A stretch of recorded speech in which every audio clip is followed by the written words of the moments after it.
What's going on, people, and welcome back to the GalacticOz Podcast. Lads, we said we will be back. We are struggling for cast members, but I scrambled what I can. And there's a few reliable people. Some of them haven't even been on, actually all of them haven't been on any of the first 3 seasons of the GalacticOz. But, you know, I don't know. I want to say you can stick with family and family will never let you down, but they have let me down yet again. And here I am relying on everybody else. It's a pleasure as always, lads, to have you on. Abshir, welcome back, bro. You missed on the last episode. And good to have you back. We've got Guillaume making his return after yesterday. He had a little something with Hasib. So I thought it's only been fitting to bring him back for the Ronaldo game. And Hasib, obviously, here because if anybody... Hasib should actually host the show today, in fact. if he does, I'm out. I'm leaving right now. I'll leave straight away. Yes, still, we have got 3 games to review. It is match day 22, and we are back with another review. We've got 3 games to review. So we'll start a little bit slow, and then we'll move into the bigger games. Let's start with Switzerland against Algeria, which was an absolute shock. I... predicted this completely wrong. I was all over like Algeria saying, man, Mahrez is going to do this, the greatest African player of all time, blah, blah, blah. But we did say it's going to be close, but it was not close at all, bro. I don't even remember Algeria having chances like that, bro, because Switzerland were all over them. From minute 1 till the 90th minute, they were just getting cooked, bombarded with attack. Hasib, let's start with you because you've been here first, so it's only befitting to start with you. What did you make of this performance by Switzerland, which now they're starting to look very serious? Have Switzerland ever gone this far into the tournament before? No, always round of 16. Always, right? Okay. I mean, this is technically further than the okay. No, it is round of 16, so it is what it is. But Hasib, talk to me. Yeah, there's not much to talk. There's not much to talk here. It's another game where the African nations are letting us down, unfortunately. You know, we were raving on about the fact that 9 out of 10 African nations have gone through the round of 32. It's very exciting times. You know, this is the revolution of the African football, change in mentality, change in everything. But unfortunately, you know, the recent results, they have been unlucky. But like we said in the previous podcast, it's a mentality issue. But in this case, I think it was a bunch of both, bro. It was mentality as well as the footballing ability, because today Algeria had a mare. Switzerland didn't need to go to second gear because Algeria was like, you know what? You know, you don't need to do anything. We will do it for you. You know, here's a goal and then here's another one, you know, just to make sure you guys are safe. And, you know, we send you through to the round of 16. Disappointing, man. But I think a couple of shouts. And Doy on the right wing for Switzerland. Phenomenal Brilliant. Game, man. Really, really phenomenal game. And Manzambi as well as a number 10 did really, really well. But apart from that, it was a very you can't really talk much about stand-up players as much, just because the fact that Algeria just had a defensive collapses, you know, for the first and the second goal. So Switzerland didn't really have to work for much in order to get them goals. But not much to say overall. I think the right team won. And then Switzerland, we keep downplaying Switzerland, but Switzerland are a proper tournament team. You know, we even previously with the likes of Shaqiri as well, they were always a proper tournament team, and they always will be. They're just a efficient, well-oiled machine when it comes to tournament football. And I think they fire in the right time. And who do they have for the round of 16? They have... I believe it's yet to be confirmed, but... Yeah, yet to be confirmed. Colombia or Ghana. Colombia or Ghana, yeah. Okay. So whoever they get. They can still do a job there, bro. No, for sure they can still do a job, yeah. Like even the other side of the bracket as well. I think when they come to the quarters is when they might get an actual challenge. But yeah, we'll see who comes forth for Colombia and Ghana. But I think Switzerland, it'll be a really, really good game. But yeah, other than that, not much to say, man. Yeah. No, but it was a brilliant performance. They deserve the win without a doubt. This Manzambi kid, bro, he's turning out to be a star. He's only 20, isn't he? He's quite young. Yeah, he's very young, man. He's 20 years old, and he's plays for Freiburg, which is and did a really good job, bro. Like, I mean, the first goal was all him. Yeah. I mean, Mbola getting on the score sheet again, proving to us again that he only plays in the international tournament, and he's done his thing. But this was, I just looked it up right now. I think it's their first knockout victory since 1938. since the second World Cup 88 years ago. This is historic. It's a historic win for them. You know what I mean? So I genuinely don't remember Switzerland being in the knockout stages in World Cups. I have no memory. Yeah. They're there every year. No, in the knockout stage, but doing something in the knockout stage. I don't remember that. Which is why this sounds like, okay, yeah. In the Euros, I remember they did very well 1 Euro with Shaqiri and stuff. They did. Just won one game. One knockout game. Was it just one knockout game? Did they not go to the semi-finals? They always do well. They always do well in the group stage. Yeah. Finish second or first, and they always get like an Argentina or a France in the first round of knockouts. Yeah. And they get beaten. Belgium. Yeah. There was that one. There was the one Euros where they beat France on penalties in the round of 16. Yeah. Mm-hmm. That was the only one I remember where they've done something in an international tournament. Yeah. Far out, bro. But yeah, it's a very well balanced team, bro. It's they've got something going on for them. And like, bro, I'm just looking at it now. Colombia and Ghana, I think they could get a win, bro. Because Colombia were... Colombia, I don't know. Colombia were decent, but this performance that I saw from them now, and also the last couple of games, because we underestimated them. This is the thing. But now we're starting to like, okay, let's put some respect on their name, because Colombia already got that respect. Colombia already got I don't think I underestimated them. Oh, Switzerland? I said yesterday that they were going to beat Algeria. Yeah, you did say that, to be fair. You definitely did say that. And I said, like, Manzambi, he's been incredible the whole tournament. Like, Yan Diamande, obviously he's amazing, but he's the one that was getting all the hype or everything. But I think slowly we're seeing Manzambi become a real force that no one can mess with. And there's been rumors of him going to Newcastle for 40 million. So if they don't do what they do all the time and mess up this transfer, then I think it's a good move for them. They need it as well, since Bruno Guimaraes and Tonali. Tonali going to Spurs, it's an absolute joke as well. And then obviously Bruno Guimaraes possibly going to Arsenal. So they do need like a lot of firepower in the midfield now. Yeah. Guillaume, would you back them for the next game against Ghana or Colombia? I think it's going to be a good game. Either team. I think Ghana, I watched them play. I was very impressed, especially with Caleb Urenki. He was very, very good. Like the 20-year-old, I think. 20-year-old centre mid bagged a goal last minute winner. He's very impressive, and he just ran the entire pitch. So I think against Ghana, it will be a good midfield battle between Manzambi and Urenki. But then if Colombia get it done against Ghana, I think that's going to be something they really have to worry about, because from the games I've watched with Colombia, they're a good structured team. They're an attacking team. Not to say Switzerland isn't good on the front foot, but Switzerland's attacking flow compared to Colombia's attacking flow, it's levels. I agree. Yeah, I think they also have a lot of X factor players, man. Like the likes of Luis Diaz, obviously James Rodriguez. Like, we talk about him aging, but I think he's timeless, bro. Like, he's absolutely amazing when he puts on a Colombian shirt. But then I think the backline's a lot stronger, as well as the front line got a lot of X factor players. So I think maybe Colombia has the edge against Switzerland. But it could be a cause for upset as well. But it would most likely be Colombia. But we'll see what happens. Very keen for that. Actually, what do you think, bro? This Manzambi, I'm a big fan of Manzambi. This guy, by the way, I don't think you guys know, this is his first full season playing. He plays CDM, attacking mid, left wing, right wing striker.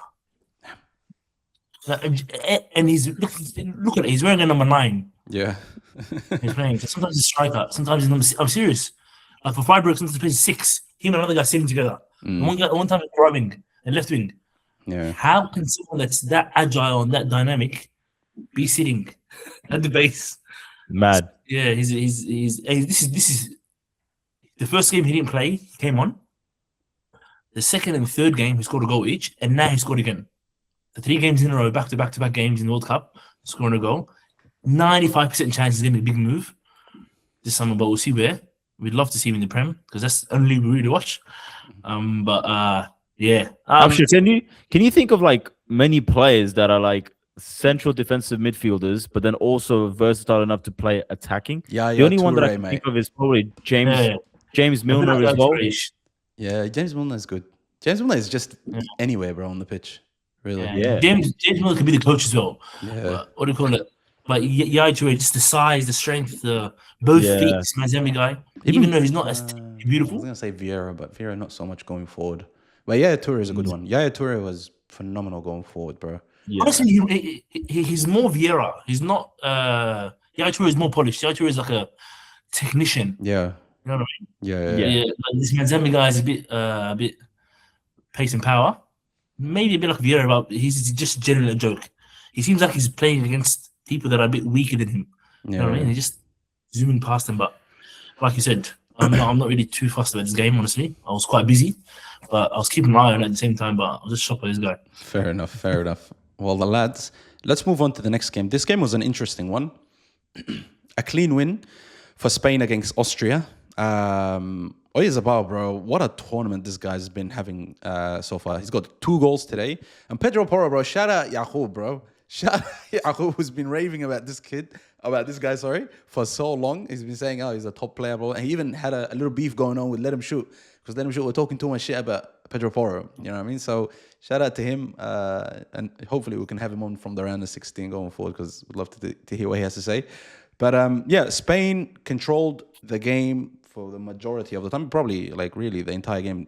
Austria had absolutely no chance here. Like I said, Oyarzabal was brilliant. He delivered again 2 goals. That's 4 goals, I think, for him in this tournament, right? Like he's going very well. And Marc Cucurella was exceptional, brother. Wow, he was absolutely brilliant. And he's been playing good, by the way. It's not just this game. He's been having a really good game.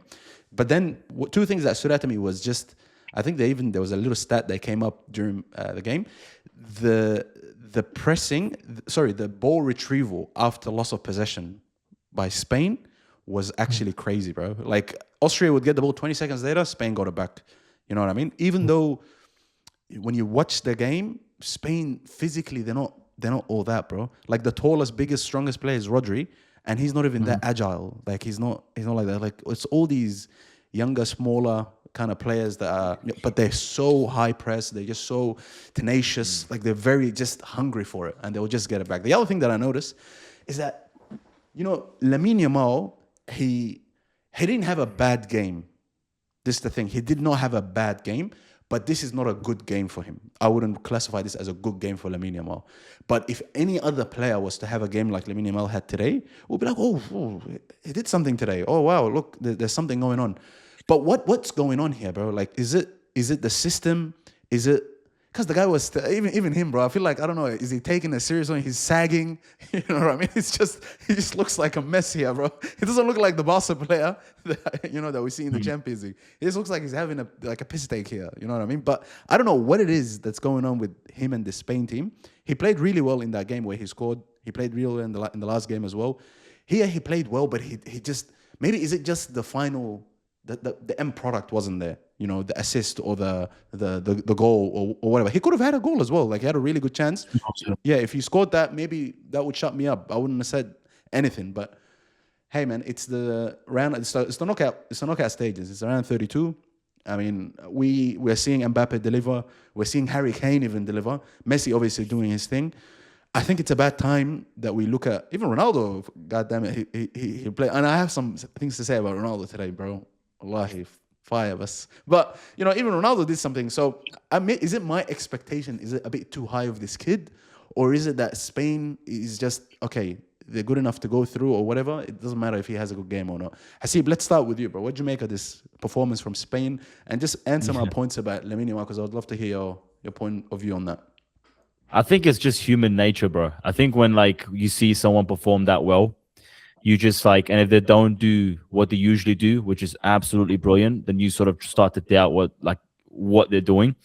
Lamine Yamal is one of a kind, man. I said it yesterday. People talk about if Spain's nothing without Lamine Yamal, if they just wrap him up, if they just double team him, if they count him out of the game, then the team really has a chance to do something. But the thing is, you can never count this man out. He will always perform. Despite that, he still created chances. Yeah. He still had shots on target. He was still creating something. He missed a couple of shots as well. A lot of the people were not feeding him as well. But in terms of this game, they could have played Austria 9 times out of 10, 10 times out of 10, 100 times out of 100. They would have won, because they didn't have to go through second gear. This was a proper team performance, and it's very similar to Euros. When they won the Euros, it's like De La Fuente coached Spain, and he's the epitome of the way Spain play, because he's coached them from a youth level to a senior level, and it's just a well-oiled machine. It's just proper efficiency football. It's just waves after waves out of attack, just doing the basics right, doing the foundations right, and just constantly being a threat. Like you said, like, they will lose the ball, but they will recover in a matter of seconds. And that's just the way Spain plays. It's beautiful to watch. I'll be honest with you. Like, it's really, really nice to watch the Spain team. And it'll be really nice for the Spain team to verse someone like the likes of France. I think that'll be a really interesting game, just because of the fact that we haven't seen France versus a team that would dominate them on the ball. And but going back to this particular game, I think Alex Baena deserves a big shout. He's been performing well, even though after the absence of Nico Williams needs to come back in this team. But Alex Baena, he's making that left wing position his own. Cucurella playing with an agenda, bro. Like, I mean, Chelsea are an absolute joke to let him go, and now he's gone to Real Madrid, and now he's going to be a completely different player as well under Jose Mourinho, when the kind of football that he's going to play.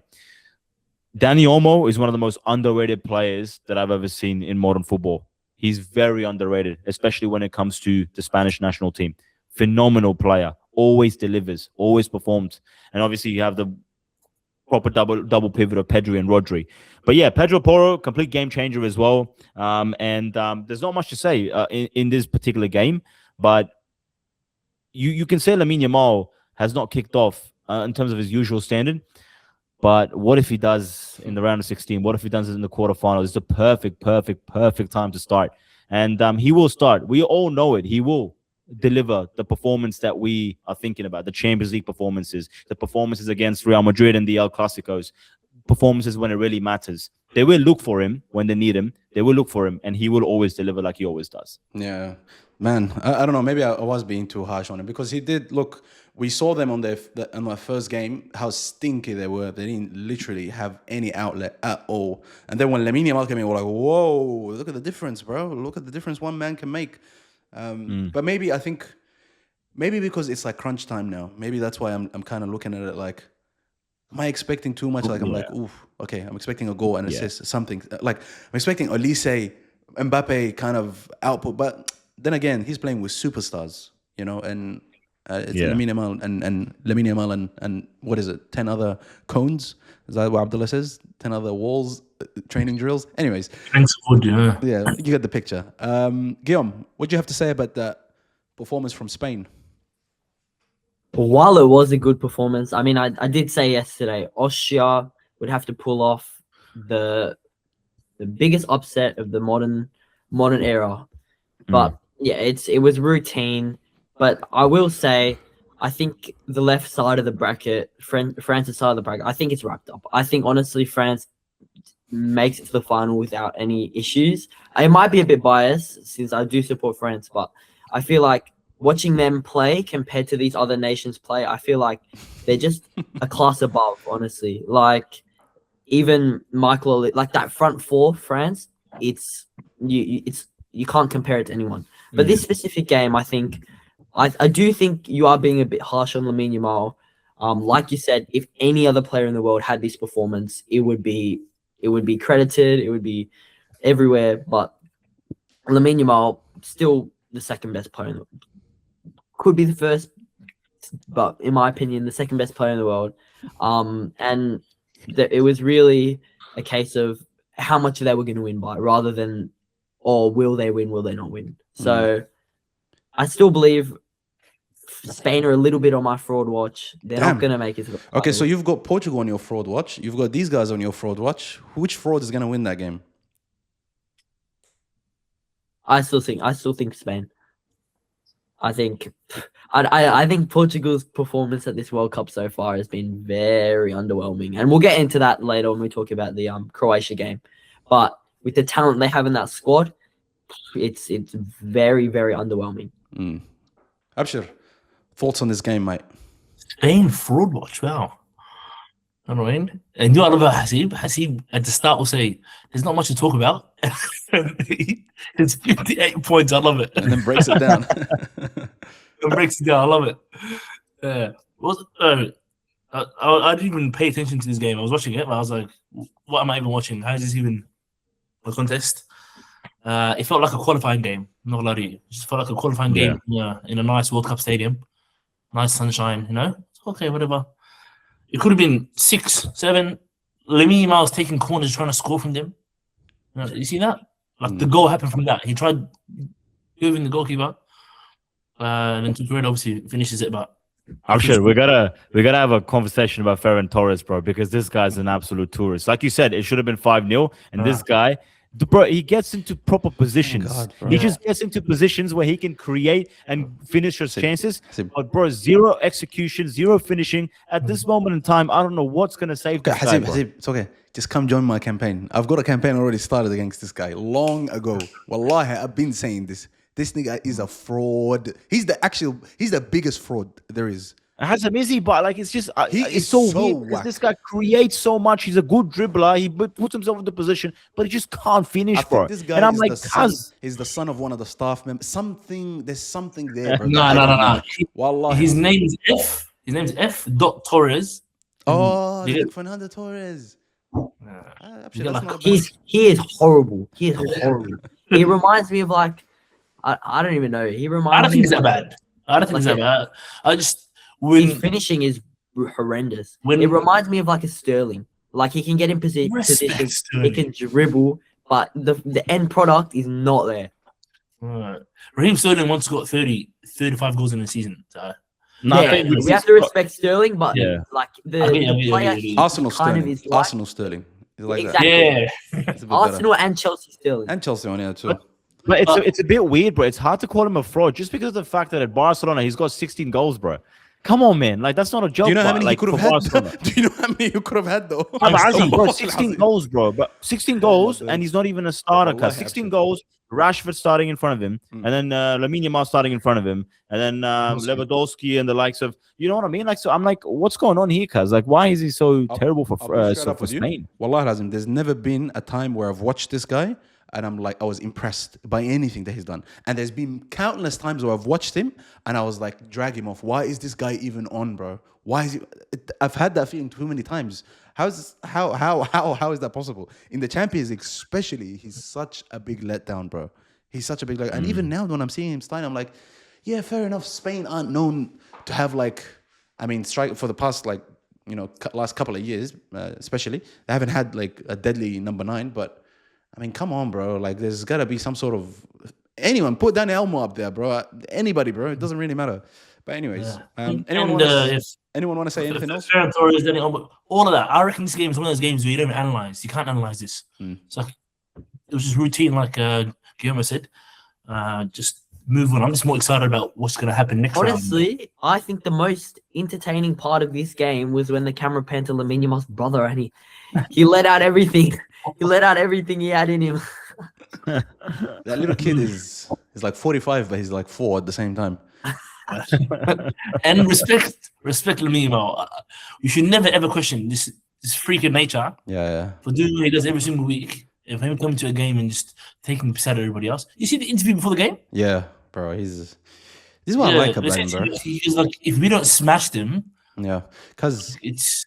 I tell you, this is the thing. The thing where you can't criticize him is the fact that he will. You know, there's some players that are like Lamine Yamal-esque or like anyone, Olise-esque kind of player who will get the ball and will do something or whatever. But then in big games, they just hide. They don't want the ball. They pass it back. Lamine Yamal will never, ever, ever do that shit. Ever. The opposite. The bigger the game. The bigger the game, the more he wants to do that shit. That's why I rate right now at this rate. You know, at this rate, it's going to be France and Spain semifinals. Yeah, I would not be surprised if he makes the game somewhat level, just him, somewhat equal. Yeah, because of his nonsense. Who's on his side? Is it Koundé or is it who's on his side? Digne. Get that work, wallah. Get that work. And the Rabiot's going to come to support him, and Saliba's going to come support him, and they'll all be cooked. It will either be Digne or Teo Hernandez. Yeah, either one, man. Or both together. Prize both of them, bro. But yeah, for both of them suspect a little bit. But I think it'll be very interesting, bro. Like I think it'll be a different kind of game than people expect between France and Spain, man. Bro, France hasn't played like they haven't been against a team that keeps the ball, bro. Spain, their whole identity is keeping the ball. I think it'll be similar to this season's PSG versus Bayern. I think it'll be goals galore because obviously France and Spain have relatively good defenders. France have good defenders, Salim and all that, but the attacking power that both teams have, it will genuinely be about 5-4 or 5-6. I love how we're completely disregarding one nation because Spain's gonna skip a team No, they're not. and beat them. Thankfully, I'm surprised. I'm surprised. Hasib went and spoke about that. I thought you were just gonna be like, no. Because Hasib knows. no, What he Hasib knows. doesn't know. Hasib is Can we still move on to the game? Can we move on to the game, please? I'm trying to get my kids off my chest to hold today. I've been holding it in. Okay. I've been holding it in. All right, Cuz, all right. what are you holding in, Cuz? As a hater, what are you holding in? I don't understand. All right, Oh, let's no. get into it. Lads, Croatia Disgusting. against Portugal in a game that was going to be either Ronaldo's last World Cup game or Modric's last World Cup game. And it ended up being Modric's last World Cup game because Portugal have gone through with a 2-1 victory. Lads, a lot of things to talk about. VAR, emotional late drama, Cristiano Ronaldo performances, even Perisic, guys. How many World Cups have we seen this guy 85. do? Goodness me, bro. I feel like he only pops up in the World Cup. There's another one of those. Add him to the list. But yeah, first half, a very kind of evenly balanced, but a little bit more towards Portugal, I would say. Even Bruno Fernandes had a massive chance. And hey, fraud watch list. Let's start. Guys, the 4 substitutions as well, bro. There's so much to talk about, bro. There's just a lot going on here. But I'll just say this. Did you remember Leo shock you guys? Yes, when he came on, whoa, my god, bro. Cause This game decided. You know what? Cause he's the truth, bro. He's the truth. But anyways, we'll speak about it. But I just wanted to make one point, and it's always gonna be about this guy. Cristiano Ronaldo shouldn't have been subbed off today. Wallahi, they got the win and everything is fine and whatever. I'm sorry. But he actually was having a good game today. Wallahi, he was playing good. For the first time I watched him, I was like, oh shit. Like this is okay. He's kind of contributing, even like he's getting a little bit more involved. Like he was coming deeper to get the ball, even if he's just passing it on the sides or just passing it backward. But he's getting on the ball and he's trying to do something. You know what I mean? Granted, he got a penalty and scored it, and it doesn't matter. But it was a big moment still, and I loved it for him and everything. But Ronaldo in a game like that, I think leave him on, bro. It was a big decision from him, but I feel like not the right time to do that. But Abshir, there's so many points here to talk about. We can break it down. Everybody, you can. We'll start off with boys. Can we get a round of applause? 2. He lost his virginity. He lost his World Cup knockout stage virginity. Brother, we've got a 16 First ever under goal. 18-year-old here, bro. What are you doing, bro? This guy, bro. What are you doing, bro? It doesn't matter. He is a well done to the penalty. Even before that, I had a nice chance. He was just offside. His hair was offside. Remember that part? Yes. He flipped over the goalkeeper. That was a nice goal. Well done. But I was burning. Well done. He scored the goal. I was actually kind of happy for him that he stayed on. And then when the coach says off, happens. Whether it's right or wrong, it's up for debate. But his face, I don't want to swear right now, bro. His reaction to that substitution, wallah, I just want to smack this guy, bro. This guy, get off the pitch. The coach said, get off. Just get off. You know when Gonçalo Ramos scored the goal? Look back at it. Right now, I wish we can put it live, like share screen. You will not see him anywhere near the celebrations. No. Come on, man. I just can't. No. Cuz, just talk about the game, bro. What are you alluding to? So you're saying he wasn't happy for Gonçalo to get that goal? Is that what you're saying? He was happy that finally he can continue and just get maybe his second penalty of the tournament against Spain. But I was just so dirty. This guy's not a team player, bro. Everything's about him. So what about today's game? I wish you were here yesterday because I said the exact same thing. Bro. Whoa, Yeah, bro. this is crazy. Azam. Hold on, guys. First of all, Guillaume, hold on. First of all, Guillaume, just hold your thoughts. Abshir, what about this game that you saw a selfish Ronaldo? What did you say? I said well done. He scored an early goal with the early second half with the offside goal. Yeah. The good penalty. First penalty, I think, this tournament, the anyone went down the middle. Okay. Even after the game, they even asked him, said to him, like, why did you decide to do that? He goes, I went for my gut. well done, that's nice. The moment I was happy with him all game. I was like, Ronaldo, well done, enjoy yourself. The moment the thing went up for him to come off, I just said everything got ruined. But bro, he wasn't even like that, bro. Wallah, he was just disappointed. Obviously, He wasn't doing all this. He was just shaking his head. That's it. Wallah, he was. Who does he think he is, bro? Because can I tell you Who something? does he think he is? Do you know why he was shaking his head? Because I can. Wallah, even I don't know why, but I felt what he's feeling. He can actually do something this game. I could tell because that finish. Forget it was offside. That finish, that control and that finish, that was brilliant, bro. That was so good, bro. It was a real finish. No, it was It's like side foot, yeah? bro. What are you saying, bro? It was actually because you see the control firstly. See the control, the run, the control, everything was absolutely. I was happy He was having with a good everything. game, bro. And he was upset that he got taken off because he thought he could get the winner. And you never know, wallahi. You never know. I'm gonna next thing I want to talk about is the VAR. Okay. The VAR decision For Croatia against Croatia. Yep. The last second goal. To me, it's one of you know how COVID they try putting it down our throats. It's some infectious disease, it's scary, some propaganda. This one they're saying, hey, look, they're convincing us with the fake monitor. He touched it. You can see with their own eyes, no one touched the ball, bro. No one touched the ball. They're trying to tell us, look, we're gonna show you. I'm not gonna go down the conspiracy theories route because this podcast turned into 5 hours. If you read the book 1984, if you did some conspiracy theory rabbit hole before, if you've been down the rabbit hole, you understand. They're saying, look at the obvious thing. It's clear as day. No one touches it. But guess what? We're gonna tell you someone touched it, and there's nothing you can do about it. So you don't believe someone touched it? Is that what you're saying? No, who touched it? I'm just saying, it's your opinion, bro. What is your opinion? Show me the footage. Someone touched it. Cuz they have a sensor on the ball, cuz. Oh yeah. Yeah. Cuz wallahi, They have a sensor. No, Hey. I see what Hassan says, bro. You guys are haters, bro. Azam. Last World Cup, every Tom, Dick, and Harry was saying the World Cup's rigged. The World Cup rigged for Messi. What do we do as Messi fans? Water off the duck's back. Ugh, whatever, yeah? Get out of here. Ronaldo fans, right now, if I mention the fact that there's a conspiracy, if I mention the fact that this goal had to have stood, say, nah, you're a hater. I'm not hating right now. Genuinely, the only part I'm hating, you're right, is the part where when he's getting off, his face changed. I was like, this guy's not a team player, yuck. Everything other than that was fine. Just the goal should have stood for Croatia, and well done to his first 80 minutes of the game. That's why you're reaching, bro. I don't know what you're talking about. Like, it clearly touched the player. That's why they have the sensor in the ball, lad. Yeah. Clearly. Touched what? Touched someone's gym? Someone's No, it touched the guy's head, bro. The actual person his entire body was offside. I don't know what you're talking about. But he didn't touch anybody.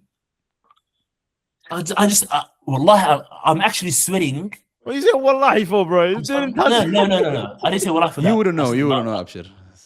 No, I didn't say wallahi for that. I said wallahi, I'm actually sweating. Like, just, he makes me burn this guy, bro. Yeah, you're a He's hater. ruining his reputation every day. Okay, we got one Every half. day ruining reputation. We got one half of the hate. It's okay. You know what's funny? Hazib, you could have I'm your gonna full mute turn. myself. Don't worry. Abshir. I'm gonna mute myself. Good. Let's hear the other half of the hate. Guillaume, what's going on? I mean, everyone told me that I was wrong when I talked about Gonçalo Ramos. But when it matters, what happened? Scored the winner? Yeah, whatever. Ronaldo scored a penalty. Okay. I'm happy for him. I'm happy that he recognized Diogo Jota after the game. Nice. But when it mattered, what happened?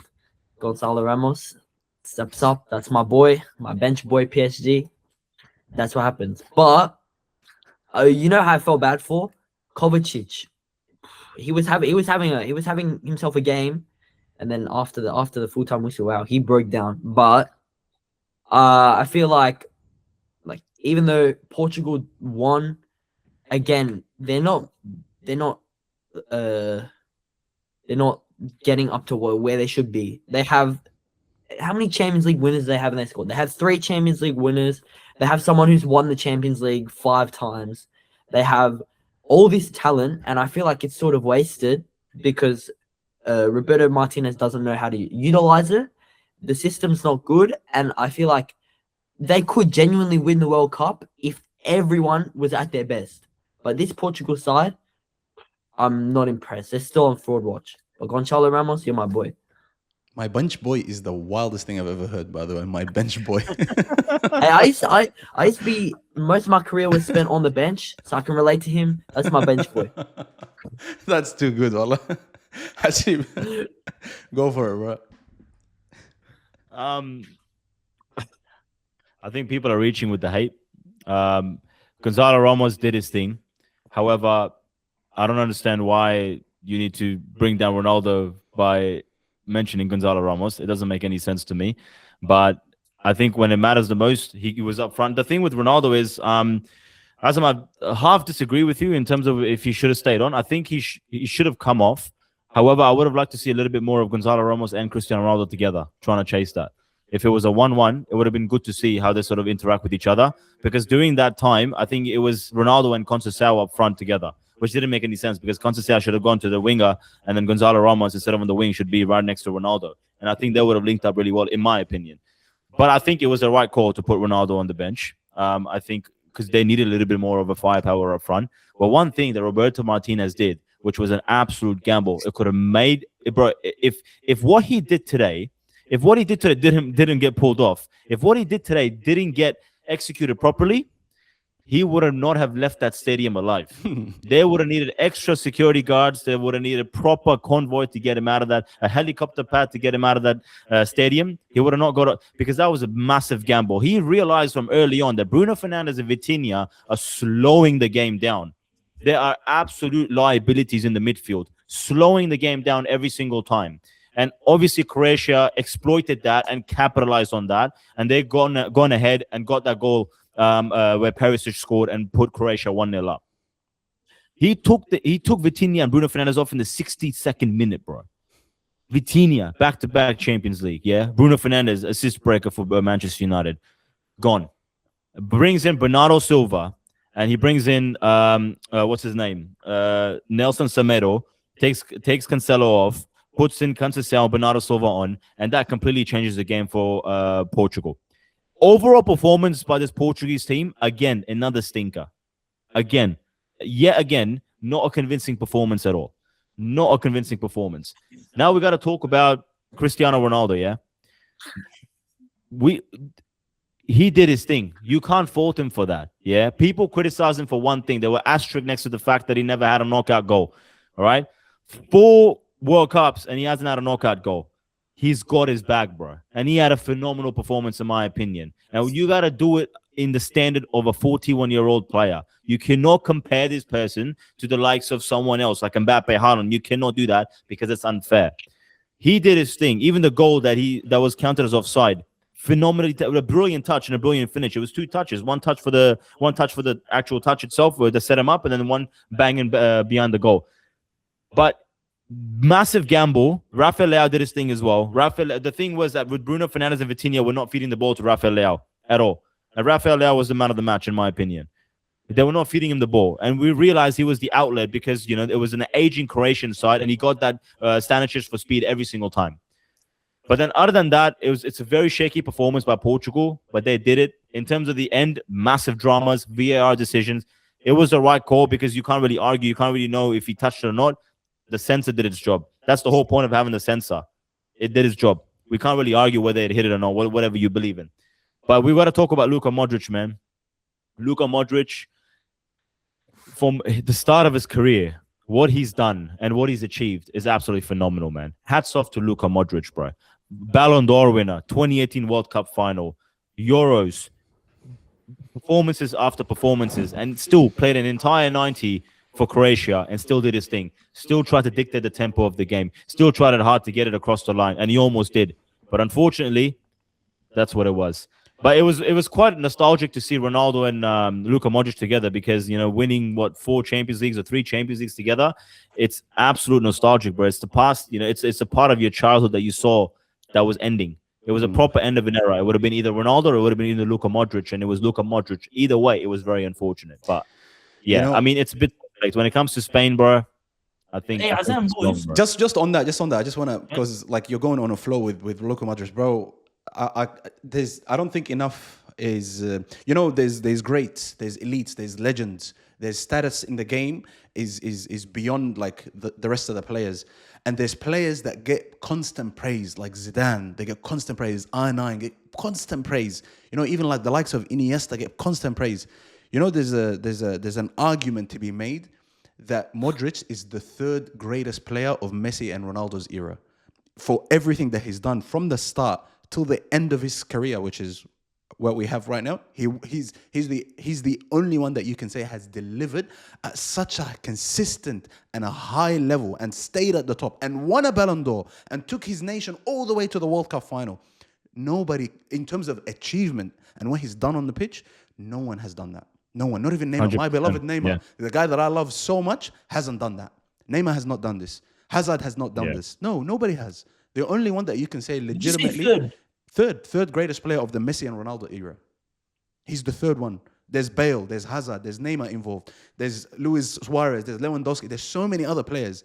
But no one thinks about this and talks and actually legitimately thinks about it and be like, whoa, Modric's been around for so long and delivered at the top. What is it, 5 Champions Leagues and a Ballon d'Or? He delivered with Tottenham, he delivered with his nation, and he's still going until now. He's a top player. Let's not forget, Azam, let's not forget, when he came to Real Madrid for 30-odd million, he was labeled a flop signing. Yeah. He was labeled a flop signing, and he went on to win 5 Champions League, a key part in the La Decima for Real Madrid, winning their 10th Champions League, which they haven't won for forever. Yeah. He went ahead, won the Ballon d'Or, took his nation all the way to the 2018 World Cup final. Absolutely brilliant. 4 million people, population in Croatia, bro. He put Croatia on the map.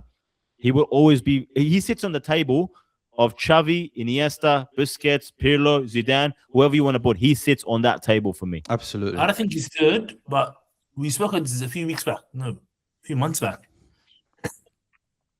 About Zidane, Iniesta, this guy. Remember, I think it was one of those start bench sell or something like that. And I remember saying, Ravo said, guys, he's in the competition, he's better than them. And I actually said, listen, I believe he may be better than them because he has something else to his game that Zidane and Iniesta don't have. Forget the accolades, because Zidane won a Ballon d'Or, Iniesta didn't. Iniesta was part of the best team in history. But Modric has that tenacity, the other side of the game, where he can sit back and dictate the whole game. Off the ball stuff as well. So he's like, he can do a Kante when he wants to do a Kante. Yeah. He can do Iniesta and go for a run when he can. He can score a cracker when he can. Well done to him for his career. But going back to Portugal, putting the bias aside, are Portugal really that good? No. Like we're always expecting them, Nuno Mendes and Cancelo and the 3 in midfield and obviously Ronaldo's 41 and the wingers, they have Rafael Leao, they have Conceição or Pedro Neto. Are you saying on All these paper? names. Are you saying on paper? Yeah, Are they really that good? Yeah. On No, paper? on paper they're good. Yeah. They're very On good. paper, they're the best team in the world. Yeah. On paper, Yeah. they're very good. Second. Bro, on paper, they're better than Spain. But like the thing is, you can't blame people for thinking that Portugal are a good team because, like you all said, on paper, they are classified as one of the best teams. Look at their midfield. We were raving on about their midfield before the tournament, bro. And none of them have delivered. And they haven't even been the shadow of players that they are in the domestic competitions. And it's an absolute joke to watch them play. It's an absolute what's joke crazy, to a point Azim? where the biggest gamble was taken, bro. And Bruno Fernandes and Vitinha off on the 60th minute. That's Can you wild. ever imagine that? You know, Bro, you you know mentioned- what's crazy? You know what's actually crazy? Portugal were better when Ronaldo was at his prime than they are with all of these players that he has right now. As He in, has nobody. performance-wise, you mean? No, yes. What else are we talking about? Yeah, There's nothing else. yeah, Portugal yeah. were better Yeah. when Ronaldo in 2012, 2014, they were much better, and it was just Ronaldo. So what Ronaldo was at his prime, and he had nobody. They were a better team than He when he overshadowed has like all of he these put players. papers in the cracks. Yeah, What do you call it? Maybe it's what we spoke about the last episode I was here about Roberto Martinez. Like how many? he A lot of ruined it Belgium. has gone. It's No, taken, no, bro. look at Belgium. Belgium had Vertonghen, Alderweireld. Yeah, There's Courtois in goal. There's Company as well. Don't forget. Vertonghen played left back. Company, Alderweireld, Vertonghen. Axel Witsel, Eden Hazard, and De Bruyne, Nainggolan. Lukaku. What is this? Lukaku? You know, Nasser Chadli. That even their bench was stacked. Bashwai. And Yeah, but this guy, Roberto Martinez is a fraud. He's an absolute fraud. he hasn't done anything with that team, and then now he's coming to Portugal and doing the exact same thing. I hope he goes to France next, Wallah. Please. Yes. No. I don't That's what I claim want. energy. I don't Just claim equalize energy. everything. Yeah, Wallah. Go to France. We need some sort of equalizer here, Guillaume, bro. No, You he guys- can head to Spain. I do not claim Because this. I'm sick of France, I bro. rebuke this actually. I'm sick of France. Since 2016, you guys have been doing this. 10 years, enough, bro. Khalas. No, but I No, think it's- we can go on. We can go on. I know, We can that's the thing go with on. the thing with France, bro. They're just the thing is, bro. Like it makes me happy watching these guys play because this is what every kid like. There's a kid inside you, right, that loves to watch football, and I think France is like it really like resembles that kid. That free flowing attacking football. It's the most open team. It's the most rested. It's the most rested individuals. Because if you look at Ousmane Dembele, how many games have he played for Ligue 1? Not many, bro. Yeah. Not many. Olise, not many for Bayern. What's it called? Who else is there? They only have one Premier League player in the entire squad, which is William Saliba, who's played them almost double what everyone else has played. So Does it's Luka the most. Dean not play Aston Villa anymore? Yeah. No, he does. But Ah. in terms of obviously Aston Villa, yeah. But like I mean, I'm talking about Premier League team that goes deeper in every competition. So they've played 60 plus games, right? Like William Saliba's played almost 70 games. But I'm saying it's the most well rested squad. But the thing about France is that you can't hate it, bro. Like because whatever you. They are one of those teams that have not only met your expectations, but went beyond There's it. a past You know what I mean? They exceed Exceeded everything. expectation. I'm like, bro, you're thinking about so many egos in the squad, dictators, this Yeah, and that. they They're went- never gonna work. And this is what happens. It's free flowing football, and they're dismantling teams without lifting a finger, bro. Hasib and Guillermo, have you guys played the Ultimate Team? Yeah, Yeah. it's like that. Like Roberto Martinez is a rubbish FIFA player with an unbelievable squad and does nothing with it. And then France is like having the best squad and the best FIFA player, Abdurrabbi. and he makes it Yeah. so beautiful. It's What like, is this? it's like having your mate Abdurrabbi Wallah playing with the best FIFA squad. Yeah. That guy, feel guys, like- if you guys play online like FIFA, there's a mate that Abshir has. I'm not joking, the greatest FIFA player I've ever seen. Like His ever, dad's ever. EA Sports. He's disgusting, bro. What the hell, bro? Like the stuff that he. Okay, off topic. He retired now. He Thank retired. God. Thank God. The world But I says feel thank like- you. Wallah lazim. I feel like in terms of France compared to all the other nations, I feel like France is the nation that everyone says, egos are the prime factor. But looking at Mbappe, Dembele, Olise, Barcola at their whole lineup basically at the World Cup in the camps, they're all not only they're all friends, but they all respect each other and they flow off each other, but they don't play at the same club. Some have played obviously PSG, all of that, they play together. But like even in the Sweden game, they were up 2-0, and then Olise pulls out the most ridiculous pass I've ever seen, and it's just like they're basically unstoppable. Do you know what France reminds you of? Do you know? Like Mbappe is the only reason why there hasn't been any egos. He just fixes everybody. Hey, relax, like calm down, shut up. What do they call him? Mbutu? Mbutu. I think there's some Cameroonian. No, he's a Cameroonian, Congolese dictator. I think. Congolese. Yeah, Yes, he's Congolese.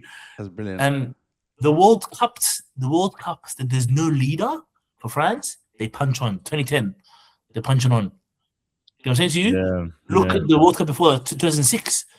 Maybe half the squad similar, but Zidane's there, which everyone's quiet. Everyone's Yeah. quiet. Next, just 4 years later, they're punching on about some nonsense. They need that. They need that leader. And Was that Mbappe's- when they got knocked out?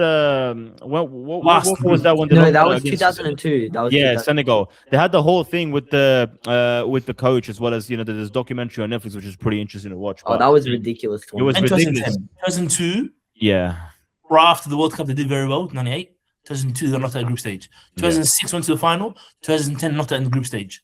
But since then, there's been absolutely since then it's basically been not flawless. Obviously, they've lost, but if you look at, I don't know how we didn't. How did we do in 2014? But 2014 knocked out quarterfinals. That's not even a bad result. But if you look, 2016 Euros made it to the final, lost. 2018 World Cup, we obviously won the whole thing.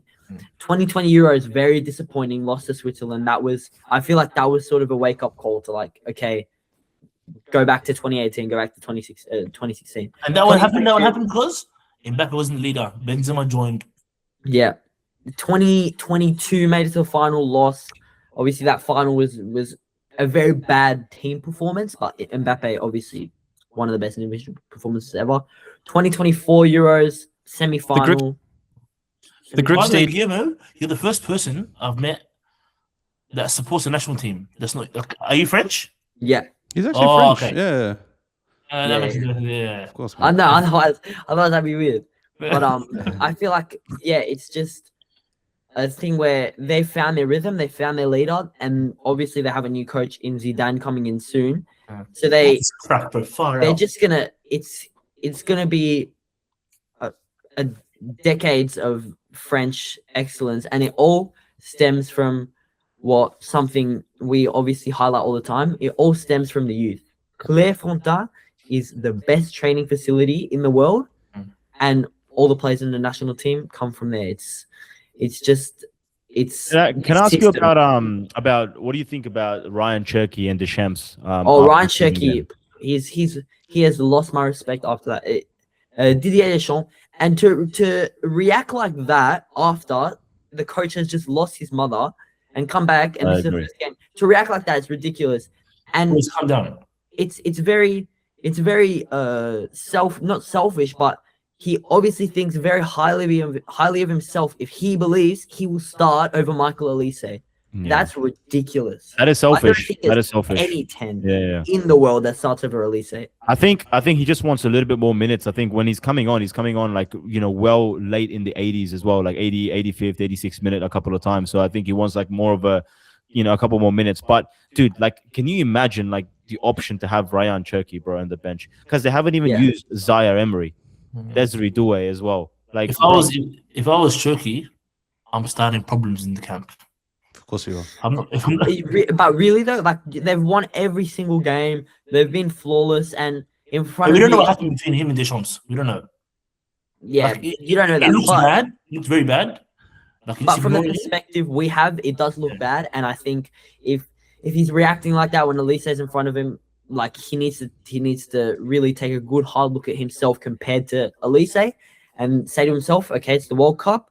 I need to put all my selfishness and all my not confidence, but all my like everything aside, and understand that everyone else in the team has put everything else aside and collectively have become a very, very positive, strong team.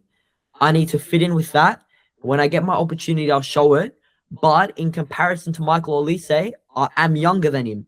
So when my opportunity comes, when Olise steps out of the national team, whenever that may be, that's when I can really shine. And now is my time to really improve my reputation amongst the national team and not start a fuss like that.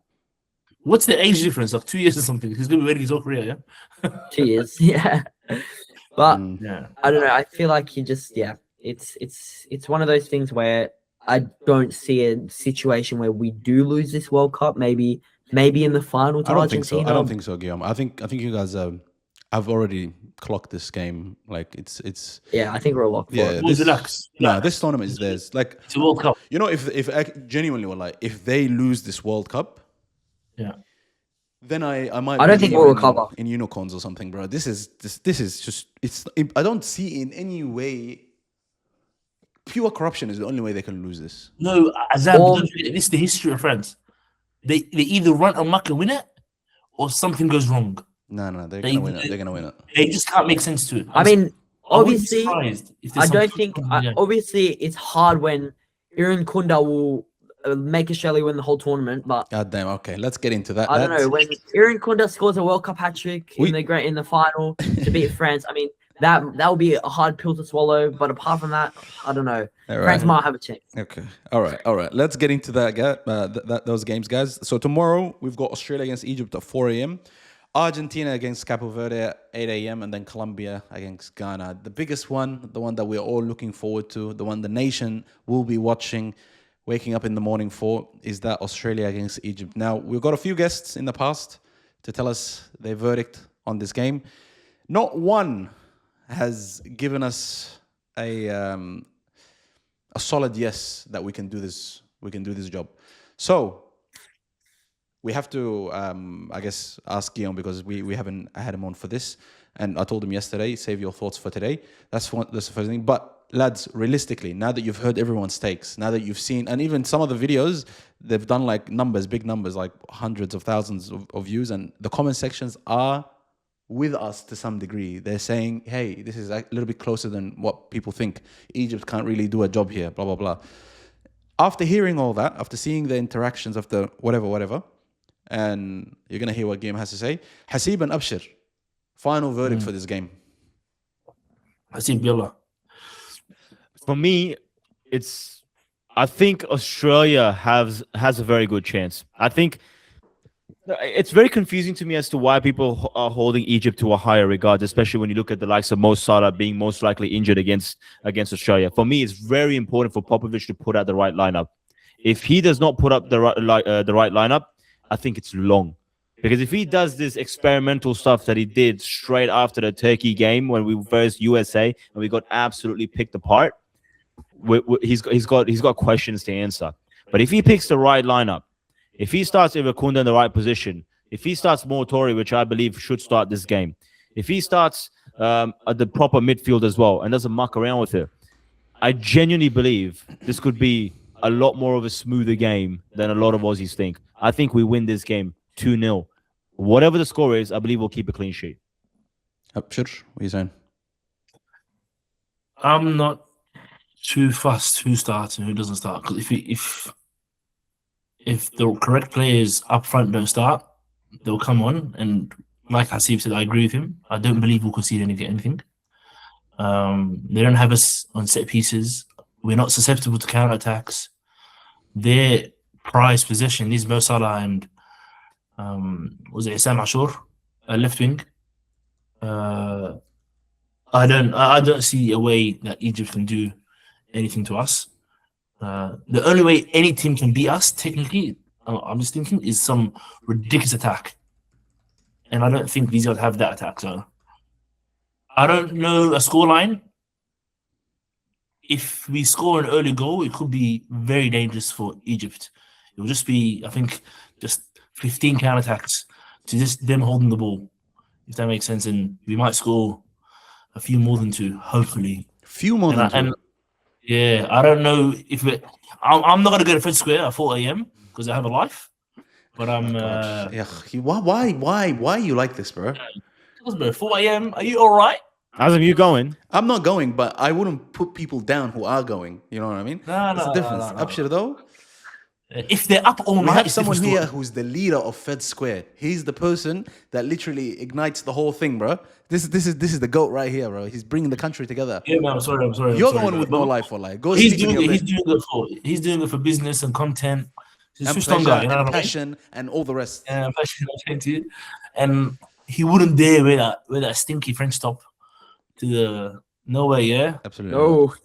No chance. No chance. But yeah, I just think we're well equipped to deal with them in every aspect. Like, I just can't see it. Like, I'm trying to be devil's advocate. I don't see how they score. Okay, Guillaume. Honestly, it all comes down to the team lineup selection.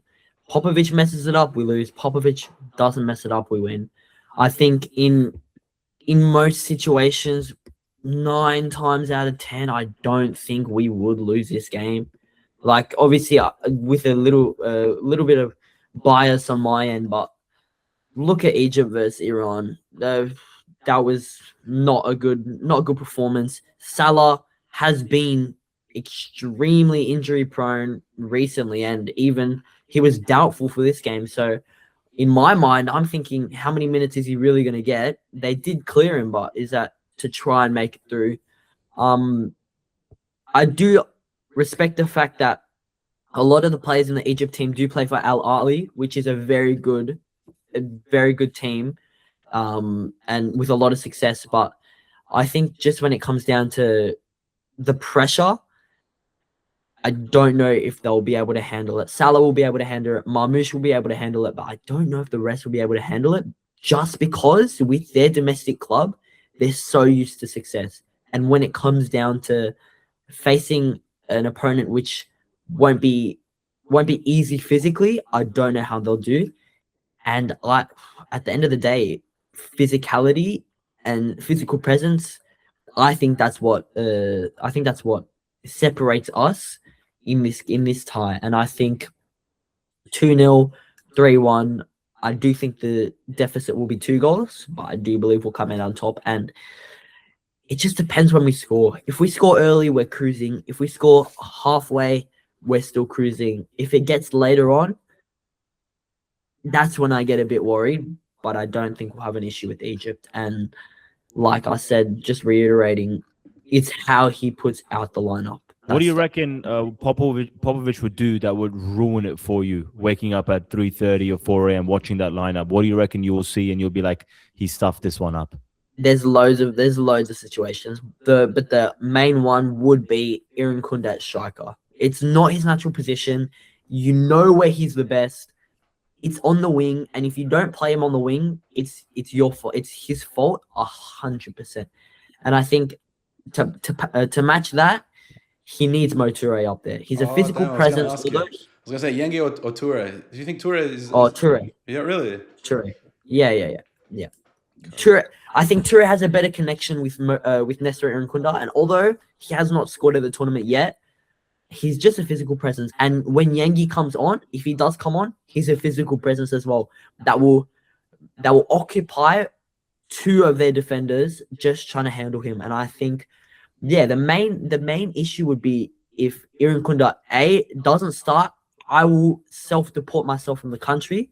And B, if he starts at striker, it's ridiculous. He needs to start in his natural position, otherwise we're cooked. And I don't honestly, mind Irankunda starting up front. Yuck. No, He's not doing nothing, bro. Honestly, yes. You know me and strikers. I like a striker that holds up the ball and does something. Especially how I'm so anti-Jokeres. I just like somebody actually being up there and being able to get everyone involved. But I don't think he wants.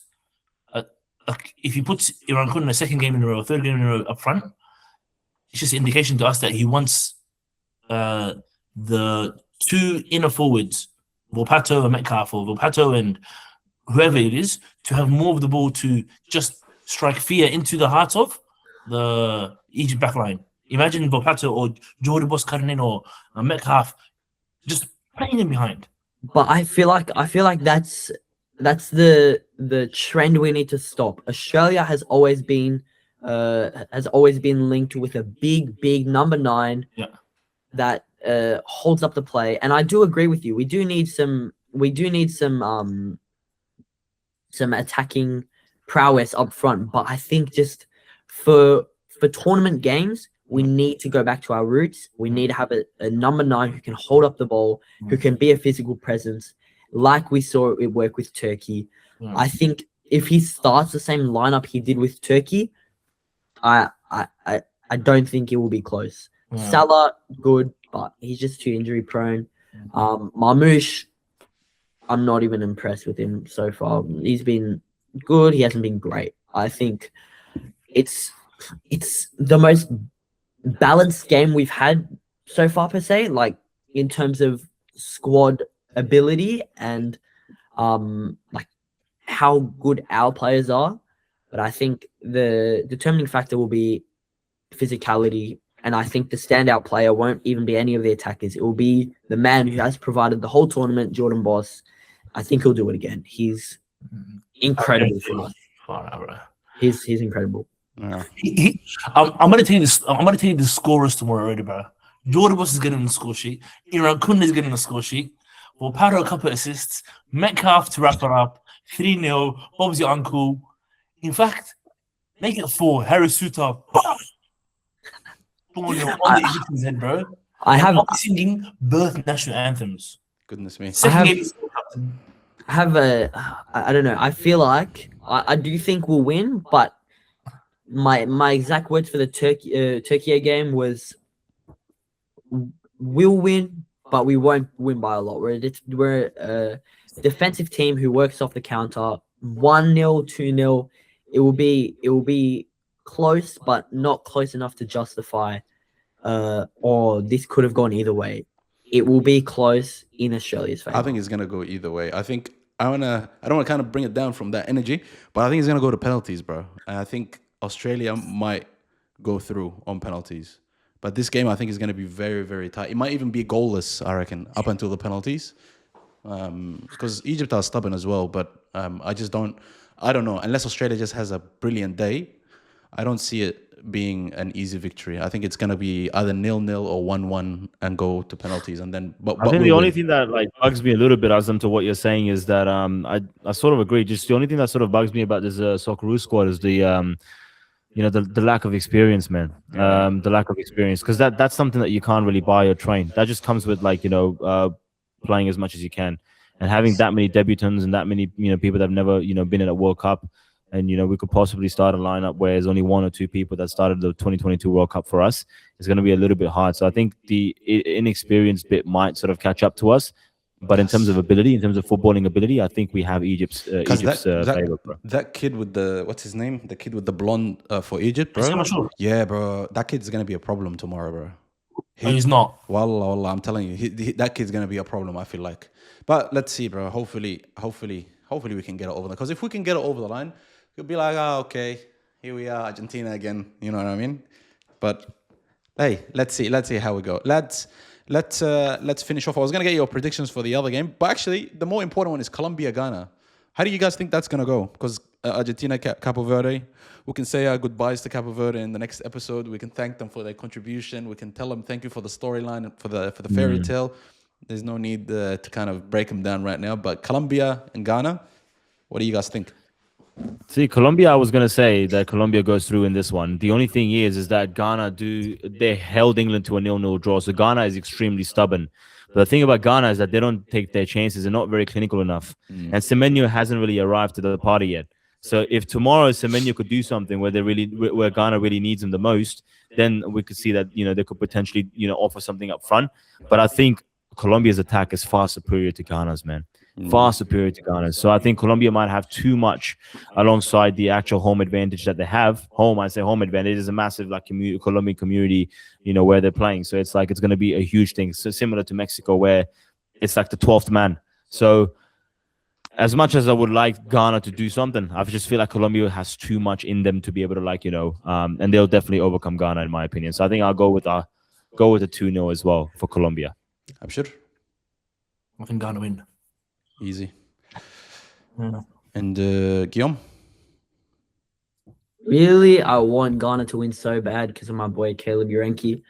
I want him to do so well. Like his story, he came up through the Right to Dream Academy and on his World Cup debut scored the winner. But like I said before, Colombia is my dark horse. I think if they get through and they play Argentina in a quarterfinal, I don't know which way that will go, but I think Colombia take it, unfortunately. Yeah, I think it's going to be a close one, I reckon. But I think Colombia just on a stride, bro. I reckon, they've been having a really good run, and I think they're going to continue it. And that's it, lads. Then after that is proper football. Like, damn, round of 16 is going to be wild, bro. It's going to be 2 games. I feel like 2 games a day, isn't it? I feel like round of 16, I don't know. I feel like it's a bit like the matchups are a bit they're quite underwhelming. Like I would have liked to see Germany go through instead of Paraguay because Paraguay versus France is a bit of a walkover. I would have liked. Yeah, Germany and France would have been wild. I would have liked walkover as well. Senegal to go through over Belgium. Yeah. I would have liked, even Cote d'Ivoire to go over Norway because they're such an exciting. Come on. No. I'm not impressed by Norway. They got dismantled by France. Senegal played better than Norway against France. And they also rested quite a lot of players. Yeah, the rest are quite a few players in my opinion. But I think there's a few good matchups too, man. Like they got Brazil and Norway are a really good matchup. Norway has met Brazil 4 times. Once at a World Cup, they've never defeated them. So Norway are undefeated against Brazil. That's a little fun fact for you guys. But Mexico and England, oof. Wow. That's also a very good game. Yeah, very beautiful game. But I think there's some really good rounds, man, in my opinion. Yeah. Portugal, Spain, there you go. But I think, honestly, Australia, France will easily get to the Argentina. final. Come on, cuz. There's some good games there, bro.